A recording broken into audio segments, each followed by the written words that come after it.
morning, everybody. Hope you guys have had a wonderful weekend and chilled out. I certainly have to say, starting the national tour last week took it out of us going over to Perth and Adelaide. I said to Stuart, we need to build our stamina back up for these trips. Obviously, we've got an intense couple of months ahead of us, and the first trip, it took us 2 days to recover from, going across to the west and coming back east. So I'm excited to be back in the chair. Yesterday I was finally back to normal. My head was defuzzed, and I'm full of energy and excitement because this is retreat week, and we are in full, prep and getting organized for our authors for our 24th Ultimate 48-Hour Author Retreat coming up this Friday, Saturday, Sunday.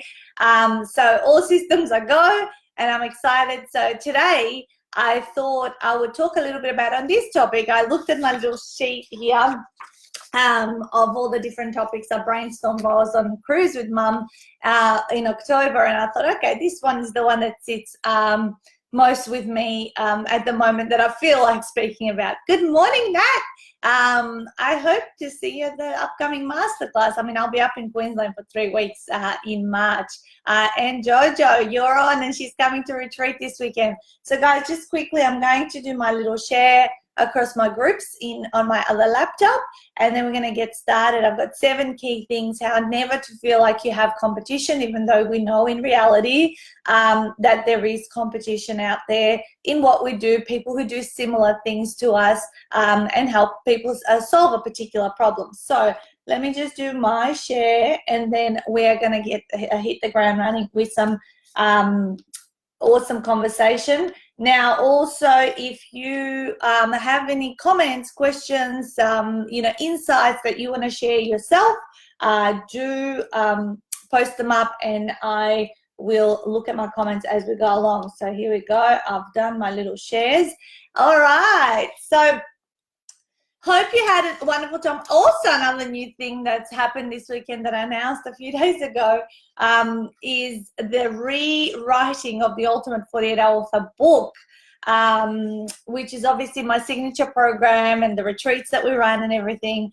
I was just sitting there looking at it the other day, and because we have rebranded as well, I was like thinking, I need to put the new logo on this. I've been wanting to change the cover for a while because on the cover I have super long hair before I change my hair. And I sat down, I found the file, my doc file from the original copy of Ultimate 48-Hour Author, and I was just thinking, I looked at it and I go, maybe I can add on to this.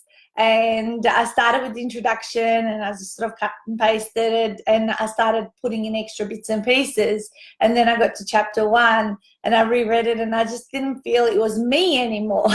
Obviously, having written that over 5 years ago, after having only run 1 retreat versus 24 and 300 authors, I think so much differently. I have gotten to know the first-time author, or the personality, their inner workings, all that kind of stuff so much that I have so much more to share. So basically, I scrapped the slate clean and I started typing and writing the new version of it. I actually have these next 3 days without Viv here by my side because she'll be working over the weekend, and I'll smash out a few chapters. I've already finished chapter 1 last night late, and I'm excited of what it's going to be next. I never thought I would have to do it, but yeah, things change, and this is what I say to people. If you've been writing a manuscript 5 to 10 years ago, forget about it. Just wipe the slate clean and start all over again. Good morning, Maya. Nice to see you on the call as well.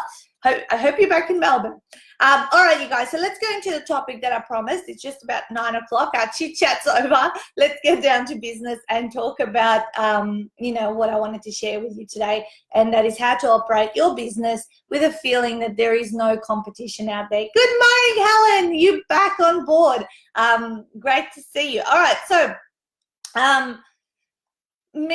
so in business, of course, we are going to end up having some competition of some sort, right? You would have to be super, super, super, super niched if you try to sort of not have any competition at all. So one of the things, and people get so overconsumed by what other people are doing, that they get in fear of lack and there isn't enough and all that sort of stuff. So I wanted to run by you 7 thought processes and mindset hacks that I utilize, or that I naturally have been doing over the last 9 years of being in business, simply because it's just the way I operate, and how I'm able to not even worry about who's out there, what they're doing. I'm not oblivious to it. Actually, the most of the time, how I find out about my competition is through people who are shopping around when they're choosing to write their book, and they tell me, oh, have you heard about this one? Mine's still in India. Have you thought about, have you heard about this company? Have you heard about this person who helps other people write books?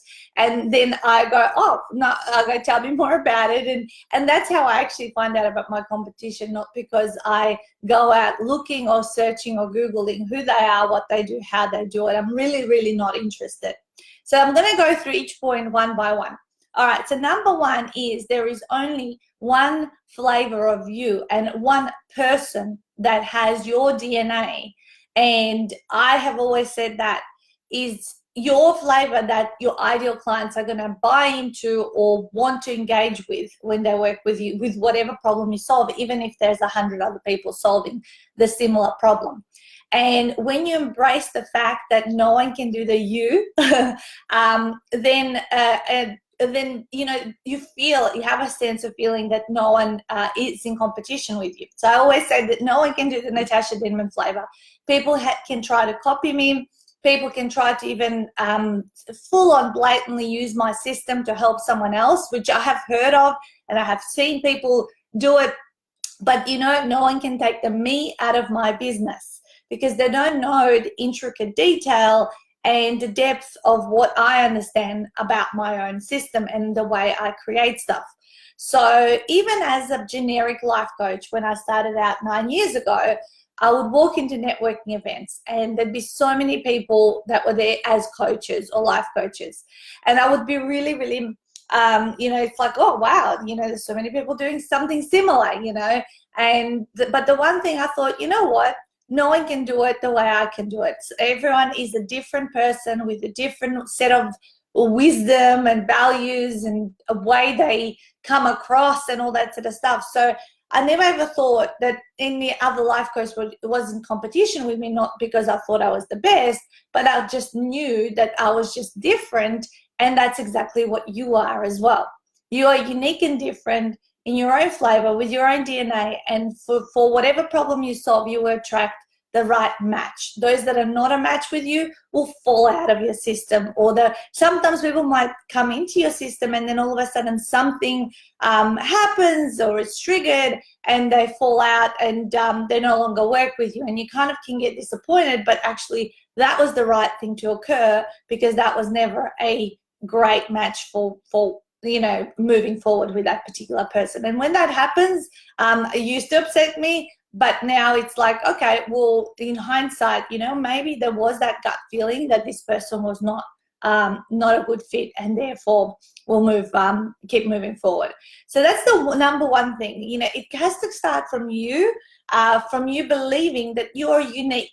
Yeah, there's no one else like you out there. Then no one else can say it the way you can say it, or the life and the experiences and the stories that you have lived, you know, that they cannot duplicate it. They cannot copy. People can be copycats, but copycats never get any further. Then, you know, maybe they'll have a few wins along the way, but it's not sustainable. So in saying that, also, it's very important not to copy other people in terms of what they have created as their system, right? You might model people who are doing a particular thing and you like how they've done it, and you do it in your own flavor.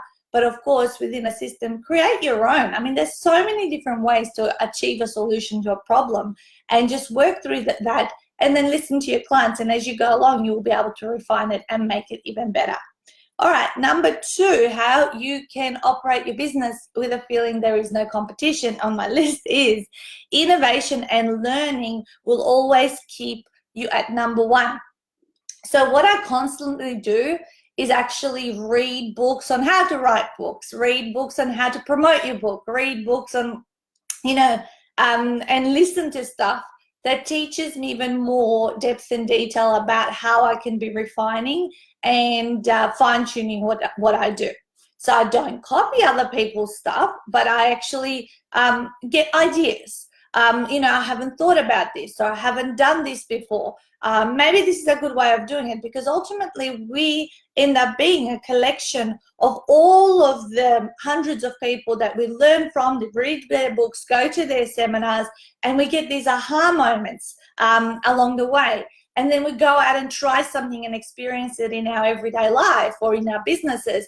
Go, oh, that worked for me. That's really good. And then you might put your own spin and your own flavor to it. And all of a sudden, that culmination of different ideas creates your own unique footprint, if you like, or intellectual property footprint. Because realistically, in this world, there is nothing new. Things are simply repackaged and obviously brought to the market through someone's experience, through someone's ideas, through someone's stories, through someone's history and background, and maybe things they have been able to overcome. And therefore, and then it's repackaged for today's society to make it marketable and sexy. Because realistically, even if you ask people who are now super, super famous, maybe Tony Robbins or, Jim Rohn, it's all of these guys who, Brian Tracy, some of them are no longer with us, but they will tell you they learned from some mentor X amount of years ago, and they have a flavor of that person through their personality. But because they didn't just learn from one person, it comes from various different angles, and that culmination of variety creates that person's intellectual property or communication style. So, absolutely keep learning and innovating. It's not enough just to work out how to solve a problem and then stop right there.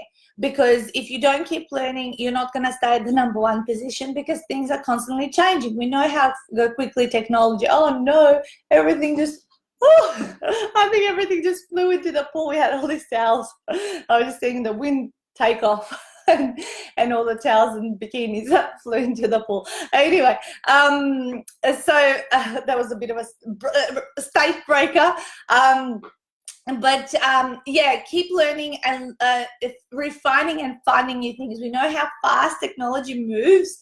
So do ways of solving problems. I mean, that's ultimately what entrepreneurs get paid for, is to solve problems better, faster, easier for people. The only way you reach financial abundance is by the ability to solve a problem faster and better and with less headaches for people. That's what people are also willing to invest in.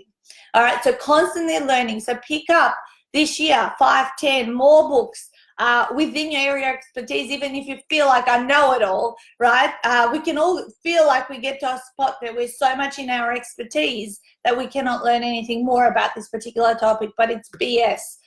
It's something that you tell yourself, right? So it's a constant and never-ending learning and journey. And if you do that, you won't feel there's a sense of competition, because you will always have new ideas, new ways of doing stuff, and new ways of servicing your clients and bringing more value within what it is that you deliver.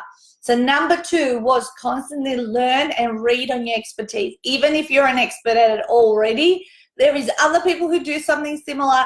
Read their books, explore other avenues. Don't copy people, but bring your own flavor. Like what I do is, I might read a book and I go, oh, these 3 things that were shared were really stood out for me. Let me give them a go. It's not the whole thing. It's just a small little aspect of something I think, oh, this will help me refine what I do a little bit better, or that's a great idea. That's a great suggestion. I've never thought about this way. So it expands the way you think, because sometimes our thinking can end up being so, in one tangent and one direction that we need to shake it up and actually go, ooh, I didn't think about this before. All right, number 3. Okay, so you may feel like you're doing similar things to other people who are solving a similar problem, but how is it that you have a point of difference in that particular niche? Okay, so what is it that people know about you that makes you a little bit different? Okay, the couple of examples within my own niche, like I was a weight loss coach. You know, Ultimate Weight Loss was the first brand. However, I was sub-niched in lose the last 10 kilos. So my little point of difference to everyone who was helping others lose weight was that I wasn't going to work with everybody, but those people, only those people who wanted to lose the last 10 kilos. Within writing a book, we've got the Ultimate 48-Hour Author System, which is obviously a sub-niche. And yes, there is other people out there saying write a book in a weekend and all that sort of stuff, but we embrace the 48-hour author aspect, and we've really built up that as our point of difference, as well as you know, the way and who we help, you know, so don't, and so there's many people who want to write a book, right? And we could say we can help anyone who wants to write a book, but realistically, we help mostly people who want to write that personal branding, authority building book, the one that's going to bring them credibility and ability to expand and monetize and leverage the content. And then we also have picked up a lot of people who want to tell their life story. Fiction and children's are not really our point of genre that we want to focus on, so we get great at those couple of specific areas. Good morning, Serena. Serena's also coming to retreat this weekend, so all my authors are gathering together and I'm going to have the best time. All right, so what is to find your point of difference and communicate it really, really well. You know, and also really figure out who are the people, because yes, many people want to do and solve a problem that you offer, but who are those specific ones that you know inside out, and how do you segment that into an even smaller niche that gets you seeked out for that specialty that you're best at. All right, number 4, your belief you are the best choice is what matters most. I got told this by my very first mentor, Peter.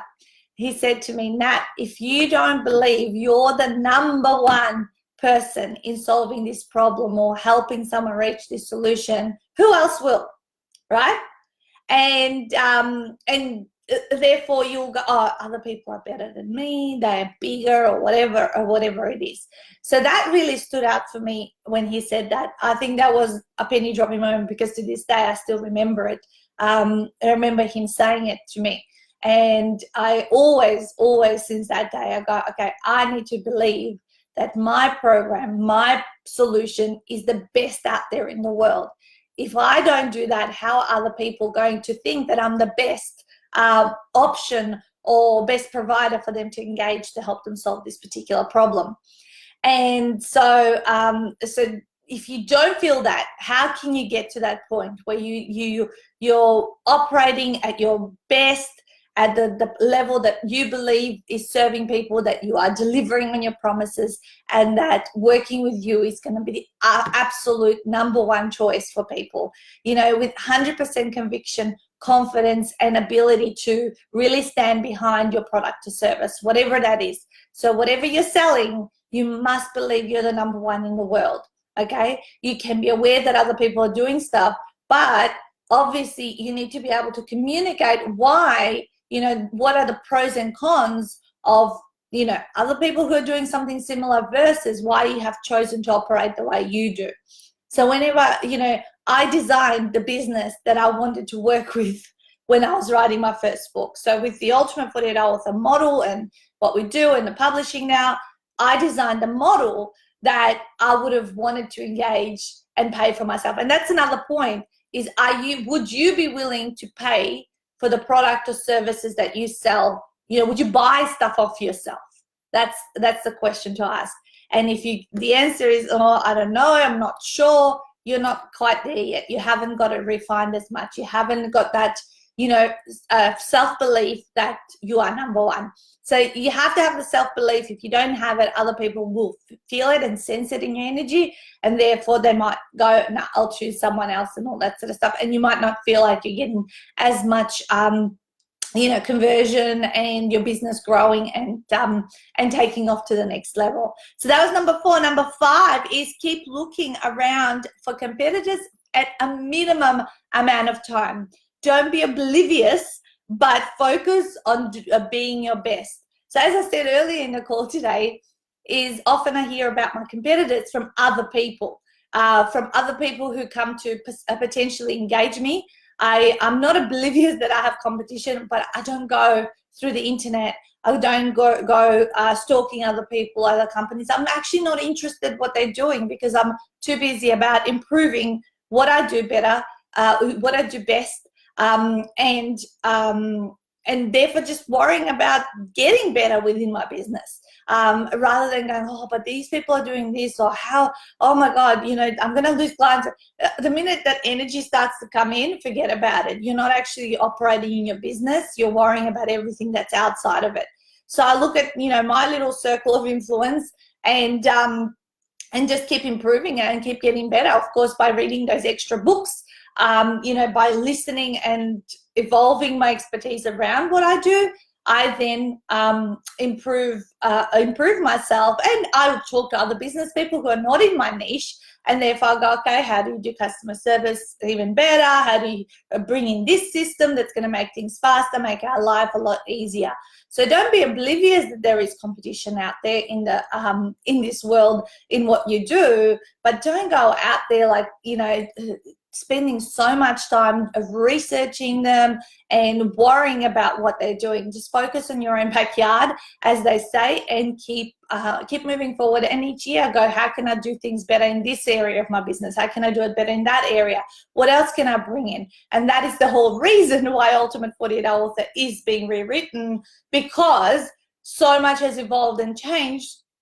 And I need to tell those things, because what was 5 years ago and what is now, it's almost like the languaging of what I do has completely also altered.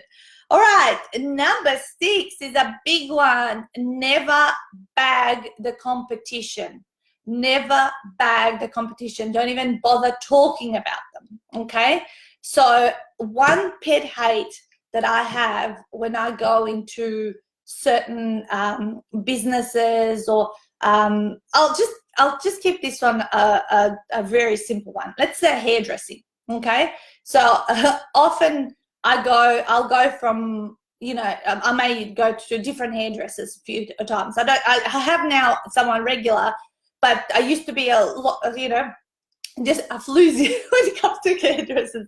I just go anywhere. Now I've been going to a particular place for the last few years, but before that, every time I'd go, say, to a different person, they'd tell me how bad the person before did my hair and what was wrong with it and how crappy they were. So this is just like a very basic explanation about bagging the competition or somebody else. Don't name them, no name and shame them. Don't even, I just listen. If some people say, I talk to this company, this is what they told me they can provide for me, blah, blah, blah, blah. I always say, this is my little spiel when I talk about competition. I say, there are many people out there doing similar things and helping other people achieve the goal of writing a book. And they do an amazing job, right? And there's so many that you can choose from. The one thing you have to decide is the one that you decide to go with, that you're going to do the work. They're not going to be responsible for you getting the results, because you need to work together on this journey. And how we are a little bit different is that we provide end-to-end. So I do know, I'm aware that out there in the world there's a lot of book coaches and mentors, but I know there's not many who actually provide an end-to-end service the way we do, with the full publishing and whole process all included.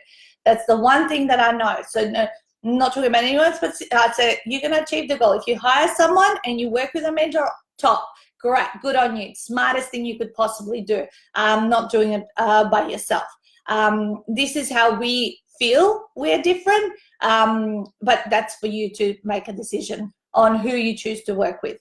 And that's it. That's it. No talking. I have you know, friends and people that I know who do similar things to what I do, and I wish them all the luck, because I know their clients are not my clients, and we're not a match, and we're not a you know, they'll get the right people for them, and then there's plenty out there for all of us. Okay, so never ever ever bag the competition. Don't talk about other people. It happens all of the time. I walk in different businesses and they'll tell me, what does this company do and what does that company do? It just looks stupid and petty, and you're not winning the person over. Well, definitely you're not winning me over, because I don't like operating from that place of bagging someone else.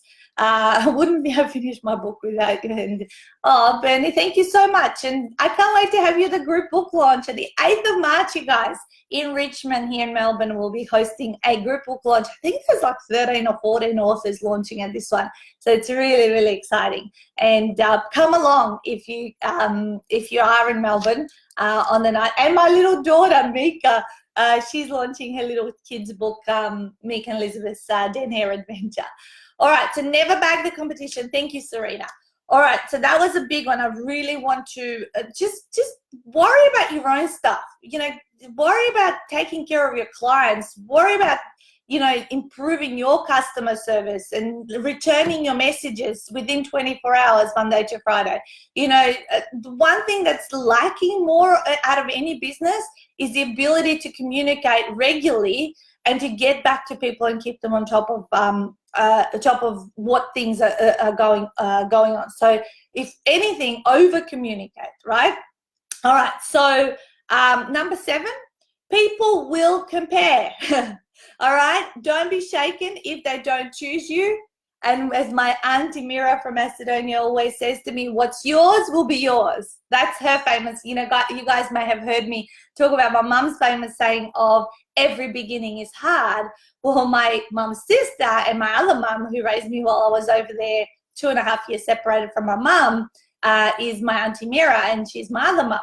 And my auntie grew up with poly. She had poly as a baby, and she's been on a crutch, disabled her whole life. And I've looked after her and all that sort of stuff. And you know, she taught me many key traits in life. One of them is to be super organized and pre-plan everything, because when you're disabled, you need to have everything lined up and almost start well ahead, have a big buffer on how to do stuff. And but one saying, and we still speak to each other almost three times a week, you know, she says, and sometimes when I get down, like maybe I've had an event where it hasn't gone so well, or my conversion, she goes, remember, Natasha, what's yours will be yours. And then every time Stuart and I might be like, you know, sitting and sulking, Stuart, remember, Mira says, what's yours will be yours. And you need to go with that mindset. You know, I guess it's her way of saying and teaching, her wisdom was that the universe will bring whatever is meant to be into your space. And sometimes it doesn't come as quickly or from the direction you thought it was going to come, but it does come. And, you know, sometimes then it might come in a snowball effect from a place where you never expected it to come through. So so have that attitude. You know that people are going to end up comparing you to other people. Just show your best. That's all you can do, is show your best, be your best, follow through on what you need to get done, and you will wipe out the feeling of who's doing what they're doing. Because you know what, at the end of the day, we need our competitors. We need our competitors to be helping even more people, because there's only one of us, right? One of us who can help X amount of people achieve a particular goal. And there's, 8 billion people on this planet?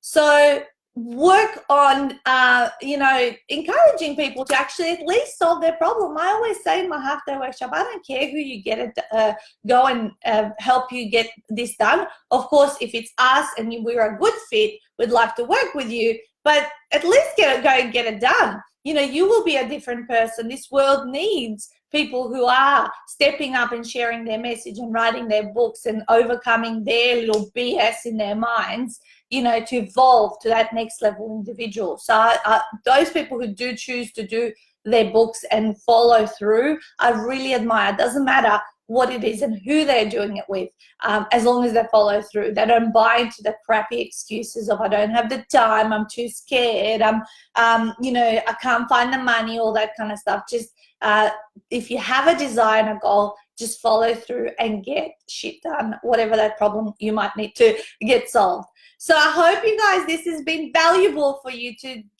impart some mindset hacks, as I said at the beginning, of what it is, how you need to think, so you stop worrying about what other people are doing. You know, influence what you can influence, you know, and make as big an impact as you choose to. Some people want to make a massive global impact. Other people want to, you know, just operate within their local area, or even just within their families, and who are, you know, the stay-at-home mums who choose to devote their you know, time and time and resources and everything within raising their children. That's also a massive impact that they are creating for the future generations. So whichever way it is, I'm the kind of person who likes to make massive impact, but I also want to also hang out and have quality time with my family. So therefore, I'm not after a multi-billion-dollar company that's all over the world. I love where we're at. I love that we are, you know, not going to travel too much internationally any longer, aside from pleasure, but helping the people and keeping their family life feel within what I do. So as long as that makes whatever that is for you and makes you happy, that's the most important thing. Don't worry about what other people are doing. Other people have different dreams, different goals, different way of seeing the world and their life altogether. So guys, I would love to invite you to that group book launch on the 8th of March. If you can make it, I'll pop the link up in our little comments box so that you can book yourself in. It's going to be a massive night, around 100 people in attendance normally, from past experience. I think this is going to end up being our 11th group book launch. They're always such a high, amazing celebration. You know, for a $30 ticket, you get the evening, you get nibbles on the night, you get a drink on arrival, you get to pick your favorite book from whichever author you love. Yay, Kim's getting her organized, flights organized today. Yeah, so you get to pick your favorite book to take away on the night. There's just so much within that $30 price point. We'd love to see you there. And if you're anywhere else in the country, we're coming across to New South Wales, to Tassie, and to Queensland. So we're kind of doing all of that East Coast of Australia in the upcoming 3 or 4 weeks. So watch out for that. I'll post the link for our page where it has all the different cities. So have an amazing morning and start to this week. It's retreat week for us, number 24. I can't believe it, because we only do 4 a year. So 24 is a big number, thinking that we only do 4 a year. Can't wait to see my authors, and once again, you know, host the best retreat ever. The last retreat is always the best retreat ever, you know, because we keep improving and getting better, and I always have a wonderful experience. Awesome. Serena, next time you'll be launching, so you'll probably most likely make it out next time around when we host it. All right, gorgeous people, I'm going across to my Ultimate 40 Day Author Mastermind group to share some wisdom for those guys for their Monday morning to get their week started. This has got my week started. I'm going to get into it. I'll report back how I'm going. I've written over 6,000 words since, I think, just Saturday, Sunday, just not even spending a lot of time. Today, actually, Wednesday, I'm going to, aside from managing communications, I'm going to smash out a lot of the new Ultimate 40 Day Author book, see how we go. So, see you later. I will see you. Oh, yes, we are back on next Monday, even though I'm traveling over across to Canberra. We will be back on because the flight's not till the afternoon. So I'll see you there. If you want to talk about anything more specific to what I spoke about today, or a different topic, post it up in the comments box. Happy to bring it to you anytime, and dissect and unpack it for you. All right, guys, bye.